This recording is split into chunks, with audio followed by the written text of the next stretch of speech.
For Reverend David Alt's well. You know, he's the guy who's coming to our church. He's doing a benefit for us. He is donating his time. I want to have a check for him to buy a well for his foundation. So that's $500. Put in the box here. And just notice if you could identify a feeling that went through you. Just notice. Did you have a feeling of generosity? Did you have a feeling of, oh, that's a lot of money? Or did you have a little fear feeling? Did you have a happy feeling? What feeling did you have? What consciousness did you have? Now, today I'm talking about the unity principle of prosperity. And I don't give that many prosperity talks because I just don't. And the reason is because I am so focused on our consciousness and our love and the whole vision of ourselves transforming ourselves into the Christ, right? Or the best self that we are. All of unity is really about transforming ourselves, our spiritual evolution. But prosperity is just one aspect of that, just like willingness, just like acceptance. Prosperity is an example, or it is a way to check in with where are we on our spiritual walk? How much am I like the Christ? And what part of me is in alignment with abundance? Like unity says there is, just like there is nothing and no one against me, which can be a little hard to swallow when you feel thwarted. Unity also teaches that there is no lack. There is never anywhere any lack. Well, I have evidence in my life that there's lack sometimes, right? I have evidence that people thwart me. I can give you names and dates. Right? And yet, in unity, all of us, when we walk in the door, we actually make an agreement. We are going to go with the part of us, the true self of us, that is the part that believes that there is no lack, that there is only abundance. And there's so many things in the universe that I can have everything I need. I really can. And most of the time, I totally get that in my head. But I notice that, for example, I notice that that I can have a little fear around the issue of prosperity and abundance. A little fear comes up. And this morning I was saying, well, which part is it that fears? It's the ego. It's not my true self. It isn't the Christ self in me, the part that I'm becoming. That part doesn't feel fear. The fear in me is coming from my ego, or my 3-year-old self, or the part of me that has experienced some bumps in the road. That's the part of me that feels fear. Now, I'm going to go over a few delightful unity teachings about abundance. And one of the main things I want to say is this. If fear comes up, because in the face of love, fear sometimes comes up, the unity answer is not to shove it down. This is the weird sort of Zen-like thing. The fear of lack or memories of lack or whatever comes up about abundance, any fear, we actually have to feel it. The way to go through fear to become the Christ is, even though you want to say, ego, shut up, don't remind me of the stuff I don't want to be reminded of. Shut up, ego. You can't do that. You actually have to feel it in your body. You have to feel it in your body without getting attached to the story. Like, don't make it worse with the story. But if you notice there's some agitation or fear, just stand firm, breathe, and call on the Christ within. So you feel it, and you call on the Christ. We feel the fear and call on what we know is in there. Whatever you want to call it. Your higher self, your highest self. All that is, your connection to spirit, the part that you know is in there, that knows that there is generosity and love and abundance, and the part that knows that really I actually can be the Christ. I can be. So I turned to Spiritual Economics, which is a book by Eric Butterworth. And he says this: when we are consciously centered in the universal flow, we experience inner direction and the unfoldment of creative activity. And he goes on to say, what is the truth about substance? The word substance actually means stand under. I had to look that up to look up the etymology of the word to find out about substance. And yes, the substance, essential nature, real or essential part, from Old French, sustenance, goods, possessions, from Latin, substantia, being, essence, material, and Latin substantia translate Greek visa, that which is one's own, meaning of any kind, and from substance, stand or be under, from sub up to under. Now, that's a lot of where the word came from, but that is true. So part of the word substance came from stand under. And this is what Eric Butterworth says. What is standing underneath everything we see? The presence of God. The truth is that substance is everywhere present. It is present in us and all around us. We are the activity of God, God expressing as us. Isn't that amazing, Eric Butterworth says. And isn't it amazing that God, the good, everywhere present, is underneath everything, or is the stuff that we're made of, is the little vibrating string, which is the tiniest particle in the universe that apparently comes down to one homogeneous thing, a little vibrating string. That is good. That's what we teach. That's what we believe. And I believe that that teaching is absolute truth. I have no equivocation about that. Even though I can name dates, places, and people who don't feel like the Christ to me, including myself. But I get that in a way I can't even explain, that the nature of the universe is good. No matter what, even in the face of really ridiculous news stories and things like that good is underneath it all. And that is really the teaching of unity about prosperity. Many of us were taught in other religions that God was out there, or that we were separate from God. Does it feel true to you that we are actual expressions of God?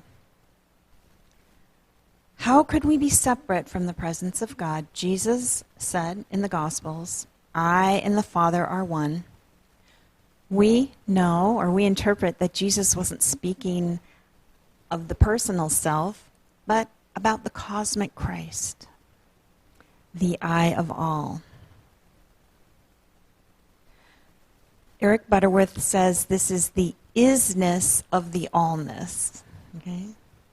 That part of you, the isness of the allness. We relate to that, right? The isness is us. It's our spark. Is it true? If it is true that we are the expression of God, why do we not manifest instantly, like Jesus did in the Gospels? When we study the work and life of Jesus, we begin to see that Jesus lived in two worlds concurrently, the Jesus of Nazareth.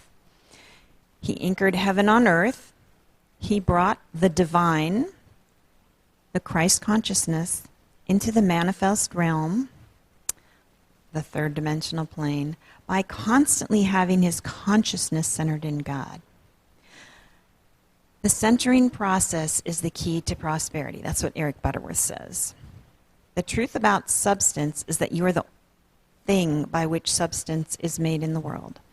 God cannot bring it to you, but God can bring it through you. Once you align your consciousness with the divine, all that you desire will flow from you. Here's my favorite teaching from the Bible, from Matthew chapter 6. Do not lay up for yourselves treasures on earth, where moth and rust consume and thieves break in and steal. But lay up for yourselves treasures in heaven, where neither moth nor rust consumes, and where thieves do not break in and steal. For where your treasure is, there your heart will be also.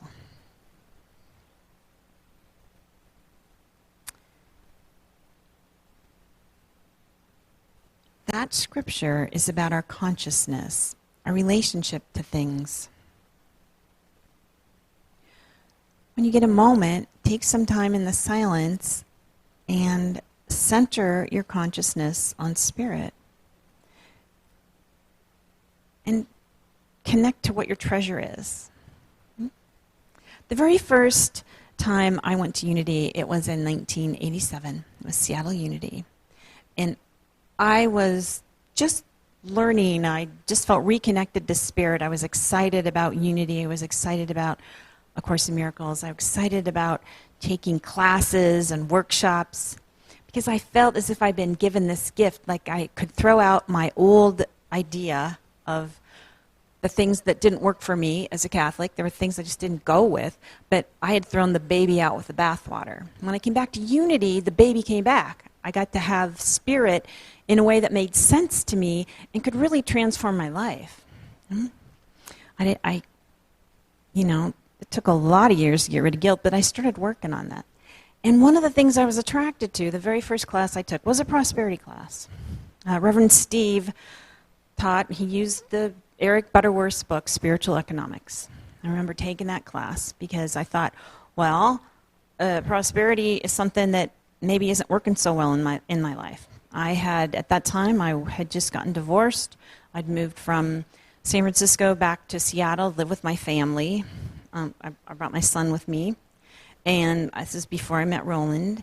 And I was looking for a new kind of life. I was looking for a transformation, and I found Unity. And I heard that people were talking about your thoughts create reality, right? Like it's consciousness, then it's world. First it's consciousness, then it's manifest. And I didn't understand exactly how that worked, and I wanted to learn how it worked. And I really didn't understand. I did that thing where a lot of us do, where I started to feel bad about myself. Like, well, I'm not getting this. I am not a millionaire, clearly.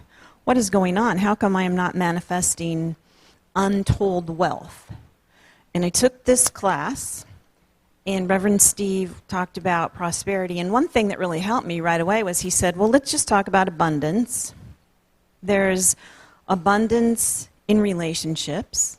I thought, well, I have abundance in relationships. I actually have pretty happy, healthy relationships, not to mention a million relatives, so I'm good. And then he talked about abundance in work. Like, do you have a career or a work that gives you satisfaction? At the time, I was working for the YMCA. I was a program director. I loved it. Again, it wasn't in the millionaire class, but the satisfaction of that career was awesome. And I've always felt, I've never had any doubt. Like, I've always worked at jobs that I loved. I just find something to do that I love, and somehow someone's always willing to pay me. Just that, I felt, okay, I got that. I got abundance in work.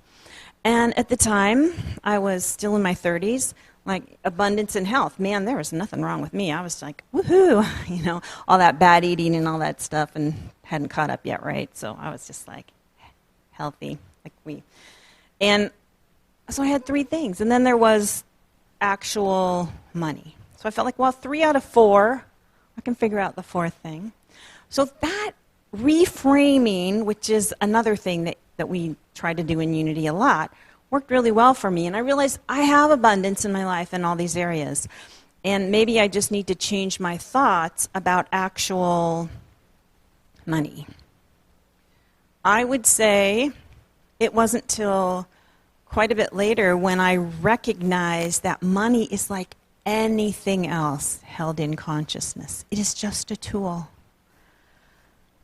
Prosperity, like any unity principle, is about consciousness, and money, like everything, is merely a reflection of our energy field. If our consciousness is in fear, if there's a part of our consciousness in fear, then having money would be a frightening thing with accompanying worry, anxiety, and panic, okay? So if there's a part of me that hasn't healed all the fear, then money's a perfect way to bring out some of that fear for healing.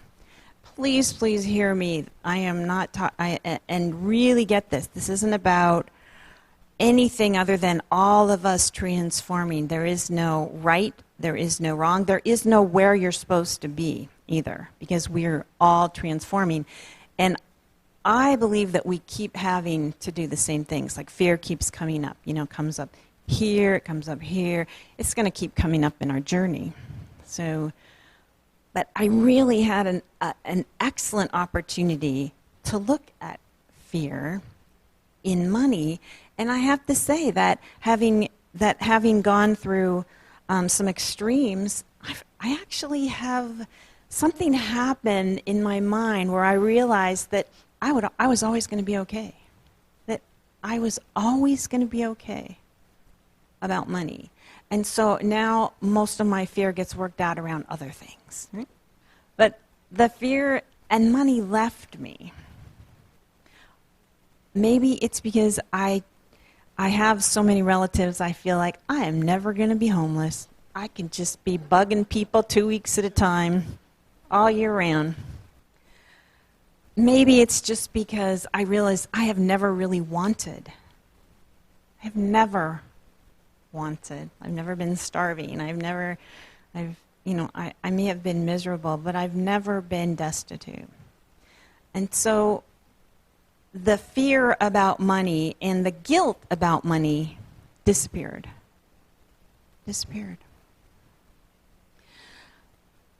Like I said, I still have fear.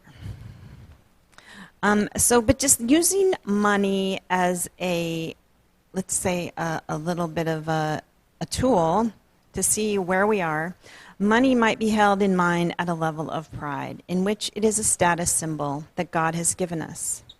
The more God loves us, the more money is given us. We see how that is such a false idea, right? And that is what a lot of people object to when people talk about prosperity as a spiritual principle. And we should object to the thought that the more God loves you, the more money you have. That is such a false doctrine. Are we really clear on that? Money in no way has anything to do with your consciousness. It is just one way. So if you could have a lot of money, and it could be reflecting your pride, that would be the level you're at. You were at pride. You weren't at unconditional love. See? So doesn't that explain some things? So you see that this is a false idea. Gratitude is a level of energy that enables us to keep reminding ourselves about we are in a prosperous space. In fact, I've spoken about this, just looking for something to be grateful for changes our brain chemistry. You don't even have to find it. Just the fact that you're sitting down like, okay, what can I be grateful for? The blue sky. Even before you get to blue sky, looking for it changes your brain chemistry. And I personally have had the experience that the more grateful I am, the more gratifying life becomes. Like the more I can say, wow, I like that sky. Yesterday I went for a run, a really slow run. It was gray and misty. When I could say I appreciated the gray and the misty almost as much as the blue sky, the more grateful my life became. The more I would say, the more gratifying that was like. So, okay, it's like, have you also experienced that? That the more you can be grateful, the more things pop up that you can be grateful for. The more you start enjoying what is, the more it becomes enjoyable because you've made the mind change. But then it's as if more things pop into your life that do become joyful. In the higher energy fields, we experience money as freedom, as acceptance, and as love and gratitude. Money is a gift from God for which we are grateful. Money is then a tool, a way of expressing compassion and unconditional lovingness toward the suffering of the world. And that's why I have that box up there, because I believe that Reverend David Alt and the Kaleidoscope Child Foundation, he has founded in Cambodia, and the new schools he is starting in India and Guatemala, is a beautiful example of that kind of energy, right? Reverend David Alt, he's a minister. He's in Atlanta at a spiritual living center. He's been doing this spiritual work for, longer than me. And he has all these schools. He has this, Roland went on a trip with him to Cambodia. He has, and put in a well. And to me, it's a beautiful example of somebody who has and gives. Like, he looks at money as an opportunity to create betterness for everybody, generosity. And I just love that example so much. I don't have it there yet. I do not have a foundation, and I'm not, I'm where I'm at. But I love to hold him up as an example. Money at the level of unconditional love is a revelation, and we see money as a loving thing and a way to support others, a responsibility and a stewardship, used for the benefit of humankind and not as an egotistical gesture. Money would be used as a gift, and we acknowledge that God is the source, and we acknowledge the love. Everything in creation belongs to God, including money, of which we have only temporary custody. Then, from the level of oneness and perfection, one sees that all things are aspects of God, pure source, one mind, all that is. And sometimes I'm at that level. I won't say I'm operating at that 24/7, but I can get there. Divinity is within all things. And the universe is limitless. Therefore, there are any number of ways for us to get our needs met, right? We never have to be hung into one strategy. There's like we don't have, Sandy wanted to take a walk, but she figured out she could have a dance party, right? Isn't that always the way the world is? Whatever we think we need, there are a million things we haven't even thought of, a million strategies to get what we need. So that is what the universe is. So right now, I want you to feel how peaceful and secure you are, going back to our first principle in unity, knowing that there is only one presence and one power active in your life and in the universe, God, the good, omnipotent. And I want to introduce our inspirational interval today, which is at the end of the talk today with Dick Lightford. It's coming up here. He's got an inspirational interval, and it's because of him we're calling today Socktober.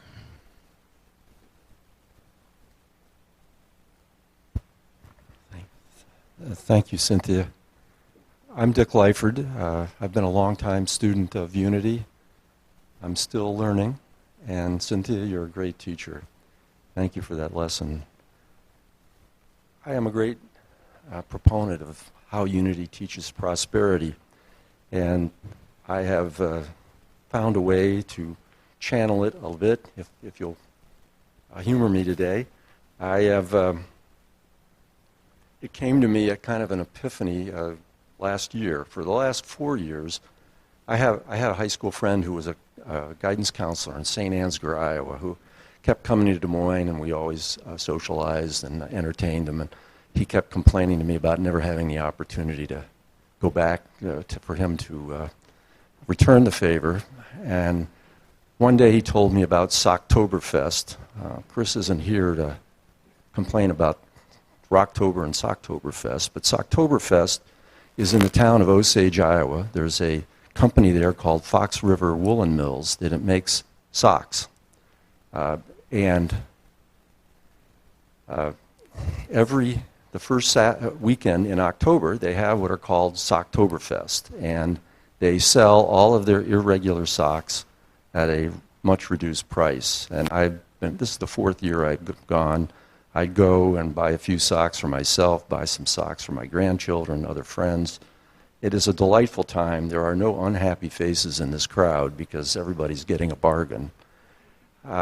Last year, I was in line behind a woman who bought $1,000 worth of socks. And I said to her, "Boy, you must know a lot of feet." And she said to me, well, she was the member of a congregation in downtown Minneapolis, and they gave these socks to the homeless when they came in for meals. I learned a little bit more about all this. Homeless people can't wash their clothes. They wear socks that they need to be warm. They wear them till they wear out, and then they need a new pair. And that got me thinking about all this. This is how do I want to call this? This is kind of a unity metaphysical gadget. I don't know if you remember metaphysical gadgets were in the Daily Word for some time, little affirmations and stuff. Well, socks are my metaphysical gadget for you today. I bought 3 bags full of socks. I hope I've got your size, but I can't guarantee anything. What I want to do with them is offer them up to everyone in the congregation today after the service. I'll try to spread them out sort of by size, although I got to tell you, it's not as easy as that might sound. And I was a bit overwhelmed buying socks Friday, but anyway. So I think I brought enough socks for all here today, and for you to wear if they fit. If the sock fits, wear it, right? Or for others. And I want you to take freely here. Give them to those you need, your friends, whoever you think is good. And if doing so frees your mind and your purse to create prosperity, please do so. And let the love of this gift flow through you to feel yourself, to let others feel and start feeling prosperity. Start it in motion for a richer and more joyful world. Wear these socks to remind you of God's unlimited love. Let them invigorate your spiritual insight into God's infinite love, and perhaps this small physical manifestation will create an outpouring into you of prosperity ideas, of love, and all of that. So if you're trying to practice prosperity and you get cold feet, okay, sorry, wear these socks as a metaphysical gadget to remind you of God's love and the prosperity within you to manifest to others. So after the service, maybe I can get some help from the kids or the Hoovers perhaps, or somebody here. We'll spread out these socks and let you take a look at them, and feel free to take what you think will bring you prosperity. Thank you very much.